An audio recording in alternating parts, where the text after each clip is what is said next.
In this short tutorial, I'll show you how to turn off reduce motion on your iPhone. Reduce motion is a setting that minimizes the movement and animation effects on your device, making it easier for people who experience motion sickness or dizziness. However, if you prefer having more dynamic and animated effects on your iPhone, you can easily turn off reduce motion. To get started, open up the Settings app on your iPhone, scroll down a bit, and tap Accessibility. After that, tap Motion.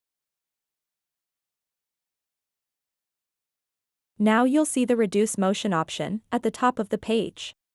To turn off Reduce Motion on your iPhone, simply toggle off this switch over here.